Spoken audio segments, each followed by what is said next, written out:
Welcome. If you're preparing for teaching exams or state PSCs, memorizing facts in isolation isn't enough. Today, we'll perform a structural X-ray of India's physical geography to build a mental map you won't forget. Let's start from the ground up. This chart details how we measure elevation. In India, altitude is measured from sea level at Chennai's Marina Beach. Moving up, plains occupy 300 meters, plateaus reach 600, hills hit 2,800, and anything above is a mountain. Because this entire system relies on a fixed sea level, it is vulnerable to climate shifts. If global warming causes ocean levels to rise, the absolute topographical heights recorded for the entire country mathematically shrink. This map illustrates India's 5 major physical divisions, forming the country's backbone. The structure breaks down into the northern mountains, bordered below by the Great Northern Plains. West is the desert.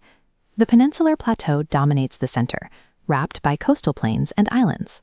Locking these 5 boundaries into your spatial memory ensures that every subsequent topic in your syllabus, from river drainage systems to soil types, maps directly onto this physical layout. This diagram shows the mechanism behind the northern mountains. Arrows represent the convergent movement of the Indian plate, pushing into the Eurasian plate. In the Cenozoic era, compressional force crumpled the landmass upward, resulting in the Himalayas, the world's youngest mountain range. That collision is continuous.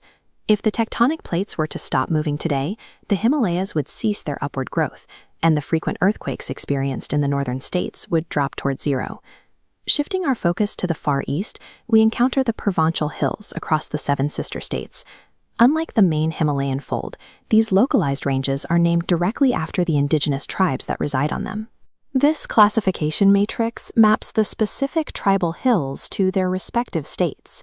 You'll find the Dafla, Abor, and Mishmi Hills in Arunachal Pradesh, the Mikar Hills in Assam, and the prominent Garo, Khasi, and Jaintia Hills in Meghalaya. The layout of those 3 hills in Meghalaya is highly specific. Their funnel-like shape traps moisture-laden monsoon winds, forcing rapid elevation and triggering some of the highest annual rainfall totals recorded anywhere on Earth.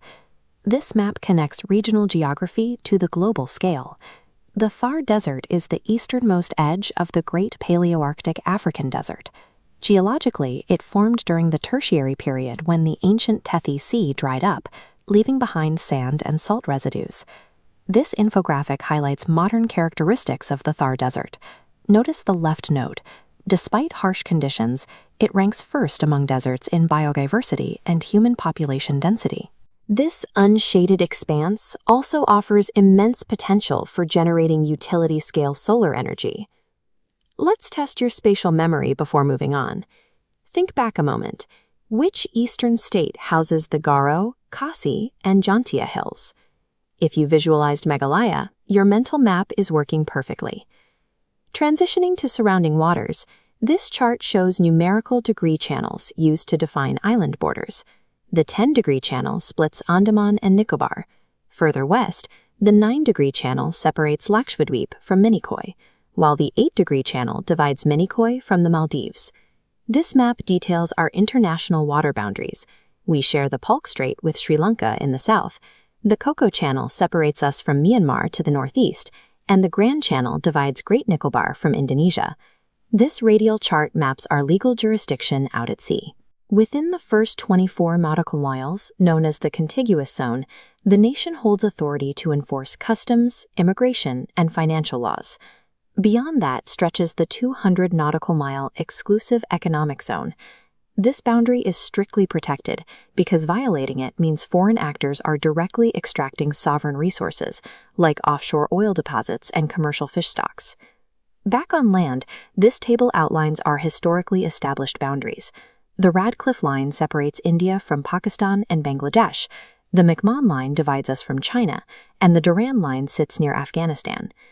When we assemble all these pieces, you get this complete physical and political landscape. Within a single national framework, we encompass everything from jagged peaks towering over 2,800 meters in the north, down to the deep oceanic trenches dividing our southern islands. Understanding these 5 physical regions and their boundaries is the core of exam accuracy. Practice drawing this outline and revisiting the tribal hills until they are second nature. This spatial layout will serve as your roadmap for the rest of your geography studies. Good luck!